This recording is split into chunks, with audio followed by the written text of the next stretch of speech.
जनसत्ता संपादकीय गति 110 शब्द प्रति minute. Be ready. 3, 2, 1 start. Ukraine में फंसे भारतीय नागरिकों की सुरक्षा गंभीर चिंता का विषय बन गई है। चिंता इसलिए भी बढ़ गई है कि 2 दिन पहले यूक्रेन की राजधानी कीव में भारतीय दूतावास ने इस संकटग्रस्त देश में रह रहे सभी भारतीय नागरिकों, खासतौर से छात्रों को वहां से चले जाने का परामर्श जारी कर दिया था। जाहिर है, भारतीय दूतावास हालात की गंभीरता को समझ रहा है। उसे भी लग रहा है कि अगर रूस और यूक्रेन के बीच जंग छिड़ गई तो भारतीय नागरिकों को वहां से सुरक्षित निकाल पाना आसान नहीं होगा। दूतावास की सलाह से साफ है कि जब तक हालात शांत नहीं हो जाते तब तक वहां रहना जान को जोखिम में डालना है। हालांकि स्थितियां तो पहले से संकेत दे रही हैं कि यूक्रेन के लिए आने वाले दिन मुश्किल भरे होंगे। ऐसे में भारत सरकार पहले ही चेत जाती और इस दिशा में प्रयास शुरू कर देती तो अब तक अपने नागरिकों को सुरक्षित निकालने का काम शुरू भी हो जाता। स्टॉप। हालांकि सरकार यूक्रेन के घटनाक्रम पर नजर बनाए हुए है, पर इस तनाव भरे माहौल में कौन जानता है कि ऊंट किस करवट बैठेगा। अगर अचानक हालात बेकाबू हो गए तब हमारे लिए संकट कहीं ज़्यादा गहरा जाएगा। लोग कहाँ जाएंगे, कैसे जान बचाएंगे, कितने दिनों तक घरों में कैद होना पड़ जाए, किसी को नहीं मालूम। इसलिए अब पहला काम यूक्रेन से अपने नागरिकों को सुरक्षित निकालने का होना चाहिए। पैरा। गौरतलब है कि अमेरिका और ब्रिटेन सहित कई देश अपने नागरिकों को यूक्रेन छोड़ देने के लिए पहले ही परामर्श जारी कर चुके थे। इन देशों का यह एहतियाती कदम इस बात का संकेत था कि अब हालात कभी भी बिगड़ सकते हैं। युद्ध छिड़ जाने की सूरत में तो नागरिकों को निकालने का काम बेहद मुश्किल हो जाता है। ऐसे में दूसरे देश में रहने वाले विदेशियों को किन संकटों से जूझना पड़ता है, यह किसी से छिपा नहीं है। हालांकि ऐसे ही मुश्किल हालात में भारत ने पहले भी अपने लोगों को बचाया है। कुछ महीने पहले तालिबान के सत्ता हथियाने के बाद अफगानिस्तान में फंसे भारतीयों को सुरक्षित निकाला गया था। इराक में इस्लामिक स्टेट के हमलों के बाद वहां से भारतीय नागरिकों को बचाया गया था। 3 दशक पहले जब इराक ने कुवैत पर हमला कर दिया था तब भी वहां फंसे भारतीय नागरिकों को सुरक्षित निकाल लिया था। इसमें कोई संदेह नहीं कि संकटग्रस्त हालात में दूसरे देशों में फंसे अपने नागरिकों को बचाने में भारत सरकार के पास खासा तजुर्बा और संसाधन है। पर यूक्रेन के मामले में देरी ने उन सभी परिवारों की चिंता बढ़ा दी है जिनके बच्चे वहां पढ़ रहे हैं। परिजन केवल फोन के जरिए ही अपनों का हाल जान पा रहे हैं। ऐसे में यूक्रेन में फंसे हर भारतीय की चिंता अब यही है कि वह जल्द से जल्द अपने परिजनों के पास पहुंच जाए। गौरतलब है कि यूक्रेन में 18,000 से ज़्यादा भारतीय छात्र हैं। वहां रह रहे भारतीय नागरिकों की संख्या भी कम नहीं है। इसलिए संसद की स्थायी समिति ने भी वहां रह रहे अपने नागरिकों की सुरक्षा को लेकर भी चिंता जताई है।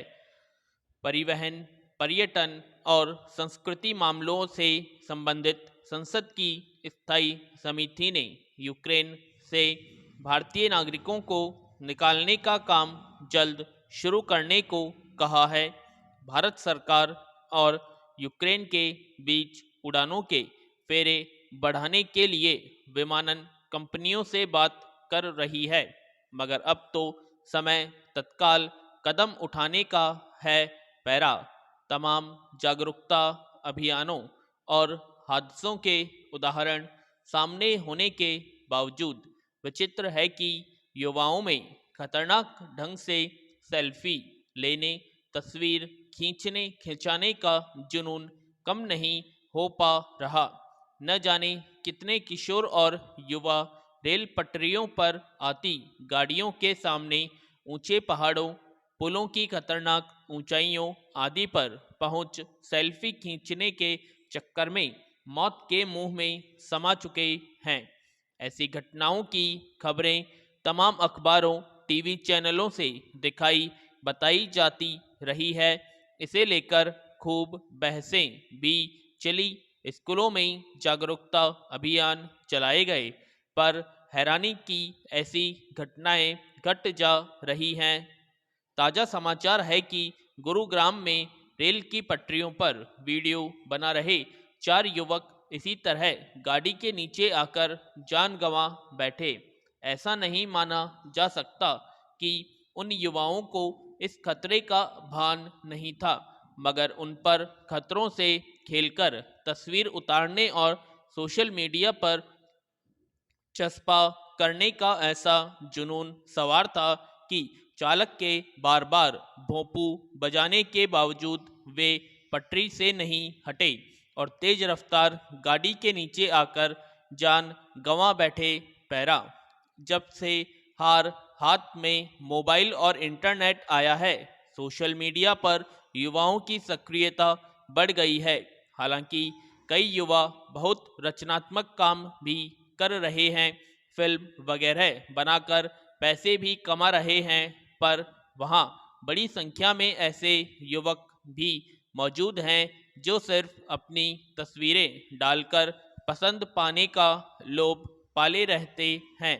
यूट्यूब आदि पर अपना चैनल चलाने, वीडियो डालने की मुफ्त व्यवस्था है, इसलिए बहुत सारे युवक गली नुक्कड़ के खान पान, पहाड़ों, नदियों की सैर, प्रसिद्ध जगहों के बारे में जानकारियां देते हुए वीडियो डालते देखे जाते हैं।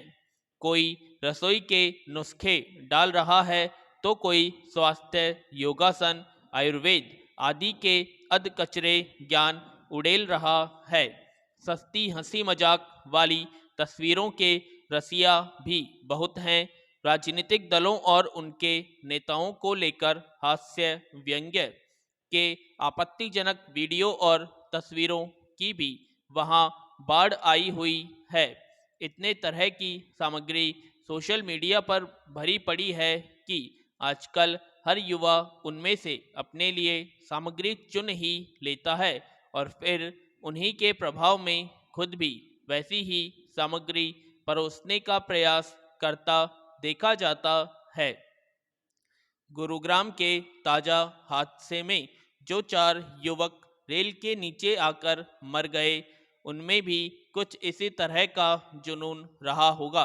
तेज रफ्तार आती हुई रेल के साथ कुछ रोमांचक तस्वीर उतारने की कोशिश कर रहे थे। पैरा दरअसल आज की युवा पीढ़ी का रोमांच भी सोशल मीडिया से बनने बिगड़ने लगा है। केवल तस्वीरें उतारने का नहीं, गीत संगीत का शौक भी आजकल इस कदर बड़ा है कि वे हर समय तेज आवाज में संगीत सुनते देखे जाते हैं, चाहे वे घर में हो, रास्ता चल रहे हों या किसी भीड़ भाड़ वाली जगह पर हो, सड़क पार कर रहे हों, कान में ईयर प्लग ठूंसे तेज आवाज में गीत संगीत सुनते और थिरकते देखे जाते हैं। वाहन चलाते हुए भी तेज आवाज में संगीत चल रहा होता है। इसकी वजह से भी बहुत सारे युवा हादसों की भेंट चढ़ गए। हालांकि परिवहन विभाग ने इस तरह वाहन चलाने पर भारी जुर्माने का प्रावधान किया है, मगर युवा कब नियम कायदों को मानने लगे, उन्हें तो नियम तोड़ने में भी रोमांच अनुभव होता है। युवाओं में बढ़ती इस प्रवृत्ति पर अंकुश लगाने के लिए परिवार और समाज के स्तर पर ही प्रयास हो तो कुछ फलीभूत हो सकते हैं। पूर्ण विराम। इस डिक्टेशन का पीडीएफ आपको वीडियो के डिस्क्रिप्शन बॉक्स में लिंक दिया हुआ है, वहां से आप इसको डाउनलोड कर सकते हैं, या हमारे टेलीग्राम चैनल से भी आप इस डिक्टेशन के पीडीएफ को डाउनलोड कर सकते हैं। आशा करते हैं आप सभी को डिक्टेशन पसंद आएगी, तो प्लीज़ कमेंट बॉक्स में कमेंट करें और ज़्यादा से ज़्यादा वीडियो को लाइक करें, शेयर करें। धन्यवाद।